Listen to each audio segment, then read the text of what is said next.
A father went to say goodnight to his 7-year-old son, very well knowing that if he didn't, his son would have trouble sleeping.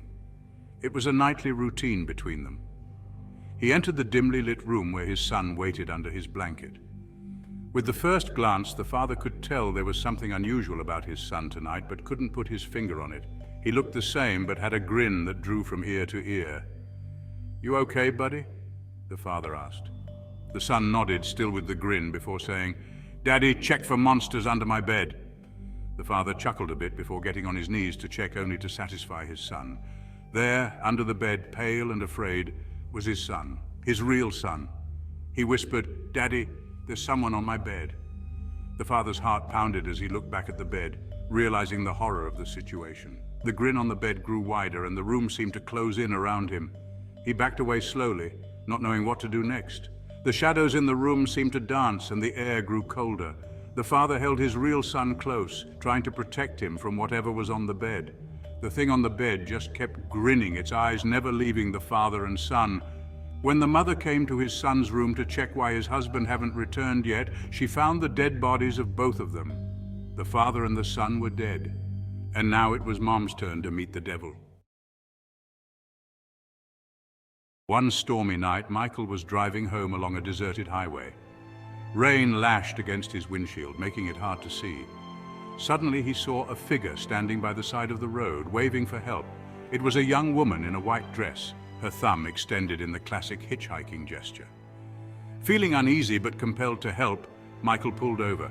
"Get in," he offered, rolling down the window a crack. The woman got in, her dress soaked through. She was strangely silent, her eyes fixed on the road ahead. "Where are you headed?" Michael finally asked, trying to break the silence. The woman remained silent, her gaze unwavering. Michael glanced at her, then back at the road. When he looked at her again, she was gone. The passenger seat was empty, the only evidence of her presence the lingering scent of rain and a damp patch on the seat. Michael slammed on the brakes, his heart pounding. He scanned the road behind him, but there was nothing. The hitchhiker had vanished. Section 5. The Mysterious Mirror. Daniel's old house had a dusty, full-length mirror tucked away in the attic. It had been there for as long as he could remember, a relic from a bygone era, forgotten and left to gather dust. The mirror was ornately framed, with intricate carvings that hinted at its once grand appearance. However, the glass was cloudy with age, making it difficult to see a clear reflection. One day, while exploring the attic, Daniel noticed something strange about the mirror. He had been up there countless times, but this time, something felt different. He could see his reflection, but it wasn't quite right. It was as if the mirror was showing him a distorted version of himself, one that he didn't recognize. The reflection was smiling, a wide, unsettling grin that wasn't on Daniel's own face. It was a smile that sent chills down his spine, a smile that seemed to belong to someone else entirely. Daniel stepped back from the mirror, his heart pounding. He couldn't understand what he was seeing. Was it a trick of the light, or was there something more sinister at play? He touched his lips, but they weren't curved into a smile. His reflection, however, continued to grin, as if mocking him. He cautiously approached the mirror again, his curiosity getting the better of him. He needed to know what was happening. The reflection was back to normal, mirroring Daniel's every move. He waved his hand and the reflection waved back. He sighed in relief, but the unease lingered. Relieved but unsettled, Daniel decided to leave the mirror alone. He turned away, but the image of that sinister grin was etched into his mind. That night, Daniel had a nightmare. It was vivid and terrifying, unlike any dream he had ever experienced. He was trapped in a dark room, and the only light came from a single ornate mirror. The room was cold and silent, the air thick with an oppressive sense of dread. In the mirror, he saw his reflection, smiling that same unnerving smile. It was as if the mirror was a window into another world, one where his reflection had a life of its own. The reflection reached out from the mirror, its cold hand reaching for Daniel. He could feel the icy touch of its fingers, and he tried to pull away, but he was rooted to the spot. Daniel woke up with a gasp, his heart racing. He was drenched in sweat and his hands were trembling. The nightmare had felt so real, and he couldn't shake the feeling that it was more than just a dream. He knew then that the mirror in the attic was more than just an old dusty relic. It was a portal to something sinister, something that had the power to reach into his world.